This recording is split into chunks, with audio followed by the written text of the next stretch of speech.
بسم اللہ الرحمن الرحیم۔ آج کی اس ویڈیو میں ہم بات کریں گے غسل کے بارے میں۔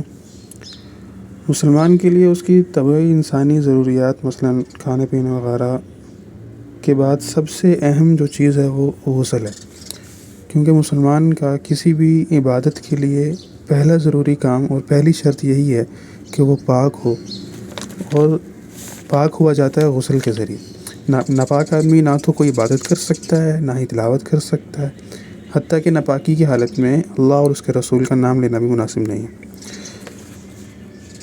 تو سب سے پہلے ہم یہ دیکھیں گے کہ غسل کب کرنا ہے، پھر اس کے بعد یہ دیکھیں گے کہ کیسے کرنا ہے۔ تو ابھی ہم بات کرتے ہیں کہ غسل کب کیا جائے گا۔ تو نمبر ایک، سب سے پہلے بات یہ ہے کہ جب آدمی ناپاک ہو تو غسل کرنا فرض ہوتا ہے۔ آدمی ناپاک کیسے ہوتا ہے؟ تو اس کی چند صورتیں ہوتی ہیں۔ ناپاک ہوتا ہے آدمی جب اس کا انزال ہو جائے۔ انزال ہونے سے مراد یہ ہوتا ہے کہ اس کے سپرمز کا نکل جانا۔ سپرمز کے نکلنے سے آدمی ناپاک ہو جاتا ہے۔ اب وہ انزال چاہے سونے کی حالت میں احتلام کی صورت میں ہو یا جاگتے ہوئے سیکس وغیرہ کی صورت میں ہو۔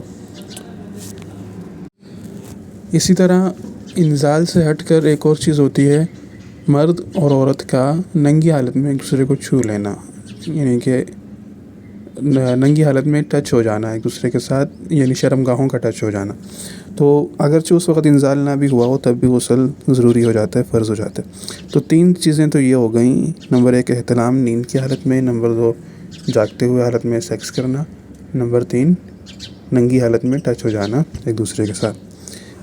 نمبر چار ہوتا ہے جب کسی بھی عورت کے پیریڈز کا ٹائم ختم ہوتا ہے، حیض ختم ہوتا ہے، تو اس کے بعد اس پر غسل کرنا فرض ہوتا ہے۔ اسی طرح بچے کی ولادت کے بعد جب نفاس کے دن گزر جاتے ہیں تو بھی غسل کرنا فرض ہوتا ہے۔ تو ان 5 مواقع پر غسل کرنا فرض ہے۔ اس کے علاوہ جب بھی آپ کو کسی مجمع میں جانا ہو، چند 4 لوگوں کے درمیان جا کے مل بیٹھنا ہو، تو غسل کرنا اس وقت بھی ضروری ہوتا ہے۔ ضروری اس معنی میں کہ کر لینا چاہیے، نہ کرنا مناسب نہیں۔ مثلا آپ جمعہ پڑھنے جائیں گے یا عید کی نماز پڑھنے جائیں گے یا شادی وغیرہ میں جا رہے ہیں، جہاں 8-10 لوگ اگر آپ کے ساتھ اکٹھے مل کر بیٹھیں گے، اور اس کی وجہ بھی یہی ہے کہ لوگوں کو آپ سے کراہت نہ ہو۔ غسل کی اس قسم کو سنت کہا جاتا ہے۔ جناب نبی کریم صلی اللہ علیہ وسلم نے جمعہ کے لیے، عید کے لیے، عرفہ کے دن زوال کے بعد احرام باندھنے کے لیے غسل فرمایا تھا۔ اور اس کے علاوہ میت کو غسل دینا واجب ہے، اور اسی طرح جب غیر مسلمان ہو تو اس وقت اس کا غسل کرنا مستحب ہے۔ ہم نے شروع میں جب غسل فرض کی بات کی تو ہم نے یہ کہا کہ آدمی ناپاک ہو جائے۔ ناپاک ہم نے کہا کہ انزال سے ہوتا ہے۔ ایک ہوتا ہے آدمی کا خود ناپاک ہونا، ایک ہوتا ہے ناپاکی کا لگ جانا۔ ناپاکی کا لگنا ظاہری بدن پر ہوتا ہے، مثلا آپ گلی سے گزر رہے تھے، گندے پانی کے چھینٹے پڑ گئے، یا ویسے ہی پیشاب وغیرہ کے قطرے لگ گئے، یا کوئی اور گندگی لگ گئی۔ تو اگر وہ گندگی لگ جائے تو اس کو دھونا اور غسل کرنا اس وقت واجب ہوتا ہے، وہ فرض نہیں ہے، واجب ہے۔ اب دوسری چیز ہے کہ غسل کیسے کیا جائے۔ تو اس میں سب سے پہلے یہ سمجھ لیں کہ غسل کے 3 فرض ہیں۔ آپ نے کبھی نہ کبھی اس بات سے پالا پڑا ہوگا، کسی سے پوچھا ہوگا یا آپ سے پوچھا ہوگا، بتاؤ غسل کے کتنے فرض ہیں؟ تو بسا اوقات پتہ نہیں ہوتا اور بندے عجیب و غریب اونگی مار رہے ہوتے ہیں۔ تو یہ سمجھ لیں کہ غسل کے 3 فرض ہیں۔ فرض سے مراد یہ ہے کہ غسل کرتے ہوئے 3 کام ایسے ہیں جن کا کرنا ضروری ہے کہ اگر ان میں سے کوئی بھی ایک کام چھوڑ دیا تو غسل نہیں ہوگا۔ وہ کیا ہیں؟ وہ یہ ہیں کہ نمبر 1 تو کلی کرنا۔ کلی ایسے کی جائے گی کہ پورے منہ کے اندر پانی کو گھمایا جائے حتیٰ کہ گلے تک چلا جائے۔